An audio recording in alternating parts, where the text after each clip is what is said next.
a alguien que caminó por ahí. Me parece que, como el viernes pasado, mucha gente, para que no la agarre fase 1 en el fin de semana, mucha gente se fue para la costa, se fue para Pehuenco, Montehermoso, bueno, también se fueron para Sierra. La verdad es que fue impresionante el fin de semana pasado, lo digo con conocimiento de causa, mucha gente disparando para que no los agarre el encierro en la ciudad. Repito, se prorrogó el DNU del presidente con estas restricciones por la pandemia. Por su parte, el gobernador de la provincia de Buenos Aires, Axel Kicillof, dijo que en la provincia obviamente iban a volver las clases el miércoles, aunque no sería así en Bahía Blanca, que continuaría en fase 2. Vamos a continuar hablando de economía. Les quiero presentar un amigo personal, un amigo del programa, muchísimas veces entrevistado para la TV y hoy nuevamente aquí en nuestro programa radial, el señor Martín Goslino, economista. ¿Cómo estás, Martín? Bienvenido. ¿Qué haces, Mariano? ¿Cómo andás? ¿Todo bien? Bien, muy bien. No tan bien como vos, que sé que estás disfrutando de Pehuenco, pero la paso bien yo en la radio, digamos. Pero claro, más vale, cada uno disfruta de distintas maneras, eso es. Así tiene que ser. Contame, ¿ya prendiste el fueguito? Sí, ya prendí fueguito, esta vez prendí la salamandra, no el hogar. Ah, qué lindo. ¿Y ya te serviste la copita? No, estoy con unos mates en este momento. Bueno, sí, no. Está bien, es temprano. Medio temprano, sí, me parece que vamos a ir unos mates un rato más y después veremos. Picadita y una copita dentro de un rato. Porque si no se hace todo, si no terminamos todo muy temprano, ¿no? Tal cual. Bueno, Martín, ¿te imaginas si empezaba con la copita antes que me llames vos? La claro. Cantidad de pavadas que iba a decir, más de lo habitual. Decimos pavadas habitualmente, se iba a recargar el asunto. Escúchame, ¿cómo estaba hablando de recargar? ¿Cómo estaba la ruta yendo para Pehuen? ¿A qué hora saliste vos? No, salí muy temprano, yo después de almorzar y no había nadie. Todavía estaba tranquila. Sí, muy tranquilo, sí. Bien, pero te diste una vuelta por la localidad, ¿cómo está? ¿Se ve movimiento? No, acá en Pehuenco es una localidad relativamente aislada en ese sentido. Por ahí tenés el fin de semana que viene gente más que nada de Punta Alta, porque como son del mismo distrito tienen libre circulación. Claro, los que no somos del distrito tenemos que tener el permiso de circulación para poder venir. O rajar antes, como hiciste vos. No, pero con el permiso correspondiente. Bueno, claro. Bueno, sí, no hay inconveniente, pero el resto puede venir todas las veces que quiera. Entonces, por ahí tenés alguno que viene a pasar el día el domingo si está lindo, pero en general muy tranquilo. Está muy bien. Martín, hablamos un poquito de economía. Sé que tenés para arrancar un índice de actividad metalúrgica. ¿Cómo viene la mano? Bueno, ese es el indicador que justamente en estos días concretamos junto con la gente de ADIMRA. Sí. Y es la evolución de la actividad metalúrgica en el mes de abril, ¿sí? Cerramos el mes de abril. Bien. Y ahí, bueno, da unos resultados que hay que tomarlos con mucha cautela, da un aumento importante del nivel de actividad respecto a hace un año. Pero, claro, justo hace un año fue el pico más bajo de actividad, ¿sí? Claro. De manera que fue en el momento en que se cerró por completo. ¿Te acordás que marzo fue medio mes abierto y medio mes cerrado, y abril, el año pasado, fue completamente cerrado, todo el mes, para todas las industrias, excepto las esenciales, ¿no? Y de proceso continuo. De manera que abril fue abril del 2020, el mes que ningún taller metalúrgico ni afines trabajaron. Entonces, claro, lógicamente ahora da un aumento en el nivel de actividad, pero hay que tomarlo con mucha cautela. Si nosotros lo miramos en lugar de contra 2020, contra 2019, bueno, estamos por debajo. Claro. Te iba a decir, fue complicado obviamente para la industria metalúrgica y para la industria en general, y en realidad de lo que estamos hablando es de recuperación. Claro, recuperación de un pot de menos 10, es como el chinchón, digamos. Sí. Venía de menos 10, ¿viste? si vos mirás las otras variables relacionadas, por ejemplo, la utilización de la capacidad instalada, te dice que no estás mejor que antes de la pandemia. Claro. Ese es el punto importante, no hay un repunte de la actividad. Es distinto a lo que vos dijiste, una recuperación, me parece muy atinado el concepto. Bien, ¿qué se puede, Martín, qué es lo que tenemos que esperar este año? Porque la verdad es que la gente básicamente tiene incertidumbre, no sabe qué hacer, pero ya pasa a todo nivel, ¿viste? Pasa, qué sé yo, con los gastronómicos, con los deportistas, con los clubes, con los comercios. ¿Qué está pasando con la industria en general en Bahía Blanca y cómo va sobrellevando este tema de que te tiran un viernes a la tarde qué es lo que podés hacer, el domingo a última hora te avisan que va a pasar el lunes? ¿Cómo impacta esto en la industria? Bueno, más que nada tenemos que pensar, digamos, en los clientes de la industria, ¿no? Sí. Para ponerlo en estos términos, porque vos sabés que la industria hoy está funcionando, hoy puede abrirse, ¿sí? No es lo mismo que lo que le está pasando a algunos comercios, a algunos servicios que están limitados en su horario y demás, ¿no? Claro. Entonces acá a nivel industrial hay que pensar en dos factores que están golpeando mucho. El primero tiene que ver con, digamos, cuando vos estás produciendo y la verdad es que no estás contando muchas veces con todo tu personal porque tenés algunos aislados, algunos contagiados. Sucede en todos lados, ¿por qué no va a suceder en una industria, no? Claro. De manera que en algún punto tenés que reemplazar o arreglarte con los que tenés disponibles, cuidar, extremar las medidas al extremo, ¿sí? Eso muchas veces hace, podríamos decir, ralentizar el proceso productivo, porque donde antes producías 10 unidades, capaz que ahora producís 6, porque tenés o menos personal o menos turnos o lo que sea. Eso por un lado. Y por otro lado, la otra pregunta es, ¿y si logro producir 10, voy a encontrar quien me compre esos 10? Es decir, claro. Cuando después eso va al comercio minorista, vamos a suponer la industria de alimentos, sí. Vos mencionabas las metalúrgicas muchas veces trabajan directamente con el consumidor final, porque son productos o servicios que se le brindan al consumidor final. Entonces, ¿qué está pasando con ese consumidor final? Y lo que está pasando es, primero, está agotado, ¿sí? Está desorientado, desalentado, hay una falta de, ¿cómo explicar esto? Un desánimo generalizado, ¿sí? Potenciado desde todo punto de vista por la famosa grieta. Vos prendés la tele y los que están a favor hablan pestes de la oposición y los que están en contra hablan pestes del gobierno, claro, y todo el mundo cansado, harto es la palabra de todo esto, digamos, y además con poca plata en el bolsillo, ¿sí? Porque un montón, vos pensás que gran parte de la población es, digamos, autónomos o profesionales o, digamos, cuentapropistas. Cuando no, es decir, cuando estoy pensando en personas que tienen un determinado nivel poder adquisitivo, si no estamos pensando incluso en lo que llamamos trabajadores eventuales que hacen changas informales. Entonces imagínate la situación, ¿no? Poder trabajar menos impacta en ellos muchísimo más que en una industria o en una empresa cualquiera que tiene la posibilidad de trabajar por completo, ¿no? Así que el panorama de la demanda de esos productos, desde todo punto de vista, sobre todo la industria pyme, la industria que llega directo al consumidor final, y es muy complicado. Martín, sabes que yo estuve escuchando durante esta semana y lo estuve hablando con algunos empresarios y con algún que otro economista también. Es bastante triste y desalentador, pero es la realidad y hay que decirla. Yo me he enterado de algunas empresas, repito, o empresarios que me dijeron, estoy viendo cómo me voy, ya tengo un pie afuera.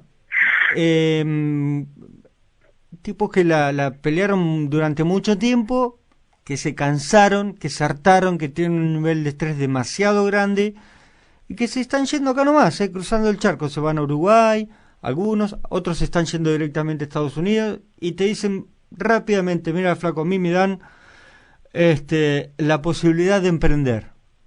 Me dan crédito a tasas normales para que yo pueda abrir mi emprendimiento y para que pueda dar empleo. Y acá, básicamente, me están pisando la cabeza desde que me levanto hasta que me acuesto. Te lo digo, son palabras casi textuales las que... No puedo decir los nombres de las personas, pero no, me lo han dicho así. Por supuesto que no. Sí, claro, no. Quiero saber si vos, que estás en tanto con tanto contacto con industriales y con industria y con empresarios, ¿tenés la misma información y manejás los mismos ánimos de la gente? ¿Te pasa esto? Bueno, los mismos ánimos sin ninguna duda, ¿sí? Ninguna duda. Y parte de los argumentos que estás mencionando, totalmente de acuerdo. No he tenido ningún caso de conocido o con quien haya tenido contacto que me haya dicho que está por irse a donde vos me decís o cualquier otro lado. No lo he tenido, pero no me extrañaría, ¿sí? Porque el fundamento es un poco que estamos hablando, ¿no? O sea, nos estamos dando cuenta que nuestras situaciones normales son totalmente anormales. O sea, si hay algo que nos empieza a abrir los ojos, porque vos fijate qué interesante este punto. Estamos todo el día gracias a la pandemia, o sea, por culpa de la pandemia, mejor dicho, sí, y por culpa de esta grieta que estoy mencionando, todo el tiempo comparándonos con fulanito, con menganito, con tal país, con tal otro, sí, con los mejores, con los peores, sí, en términos epidemiológicos, en términos de las vacunas, de quién compra, de quién no, y entonces empezás también a comparar indicadores económicos, y ahí es donde te empezás a dar cuenta que nuestra situación es absolutamente anormal. Claro. Pero absolutamente anormal. Entonces, y lo más lamentable es que nosotros naturalizamos, ¿sí?, esa situación. El otro día yo trabajaba con mis alumnos de la escuela secundaria un artículo interesantísimo que hablaba de la educación financiera, sí, y la falta de educación financiera que tenemos los argentinos, y decía algo pero sensacional. Y le pasaba a los pibes míos, ¿sí? Gran parte de los jóvenes de ahora nunca vivieron en estabilidad de precios, siempre naturalizaron la inflación. ¡Qué desastre! Y claro, hace muchos años. No, vos pensá, estos alumnos míos nacieron en 2002-2003, donde empieza el proceso inflacionario post-convertibilidad. No conocen otra cosa, claro, no conocen se las tengo que contar yo, el 1 a 1 o los planes de estabilización que duraron 1 año, 2 años, 5, ponele. El resto vive en un contexto de inflación, entonces toma decisiones naturalizando ese hecho, ya es parte de tu, claro, de tu información de base. Claro, ¿sí? Claro. Entonces tomás estrategias que son más defensivas que proyectivas, digamos, que no existe la palabra, dije cualquier cosa, pero quiero decir, ¿me entendés, no? No, por supuesto. Proyectar a largo plazo. Por supuesto. Eso prácticamente no existe porque la inflación es lo que te impide hacer eso. Entonces, si le sumás a eso niveles de tasas de interés altísimos, porque obviamente la tasa de interés tiene que ser positiva. Positiva quiere decir que tiene que ganar la inflación, si no, ¿quién va a poner plata en el banco? Si nadie pone plata en el banco, ¿de dónde hay fondos para el sistema financiero, para poder dar crédito? Claro, ¿sí? Claro. Funciona así. Entonces, si la inflación es del 50, más vale que las tasas de interés sean por arriba del 50, si no, nadie va a poner plata ahí. Pero ¿cómo se para esta bola de nieve? Porque cuando vos te pones a pensar, todo es una bola de nieve, porque todo suma para que se agrande el quilombo, digamos. Todo suma para agrandar lío, para agrandar confusión. ¿Cómo la parás?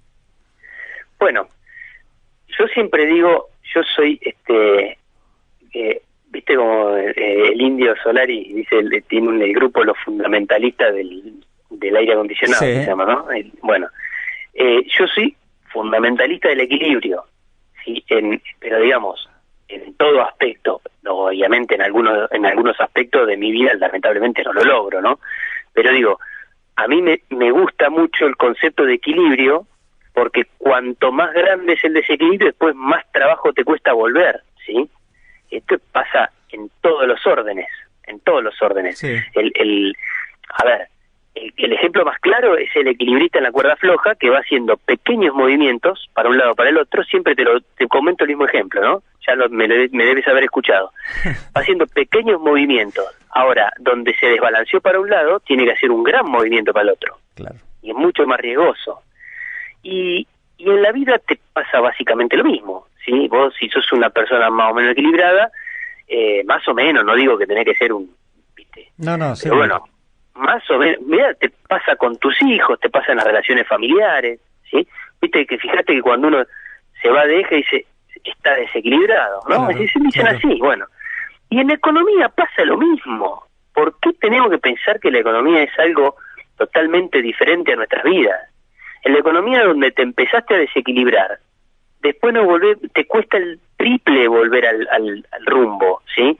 Entonces, donde vos sos laxo con la maquinita de emitir, sabés que tenés un costo impresionante de volver después a niveles normales. Si vos sos una persona que, un gobernante, un político, quien sea, que genera permanentemente desconfianza, te va a costar muchísimo que te crean, ¿sí? Entonces, nosotros siempre hablamos en economía de políticas graduales o políticas de shock. Y hoy por hoy, lamentablemente, las políticas graduales no te las está creyendo nadie. No, entonces, claro. ¿Dónde terminamos siempre? ¿Dónde terminan este tipo de ciclos en Argentina? Termina con alguno que agarra el toro por las astas, se cansa de que no le crean, digamos, y dice, bueno, vamos a hacer una política de shock. Y cuando viene una política de shock, Chao. queda todo el mundo patita para arriba, para ser fino, ¿sí? Sí. Y lamentablemente, y esto lo venimos viendo, lo venimos repitiendo y repitiendo. Yo no puedo entender eso, cómo no nos damos cuenta de que las cosas se están repitiendo y los resultados son siempre los mismos. La verdad me cuesta creerlo. Pero... La verdad que sí, no, a muchos nos pasa, nos cuesta creer eso. Uno a veces piensa, ¿votamos muy seguido? ¿O nuestros políticos solamente están pensando en la elección? Porque un año, y aparte ya ha quedado fijo ese tema en lo económico.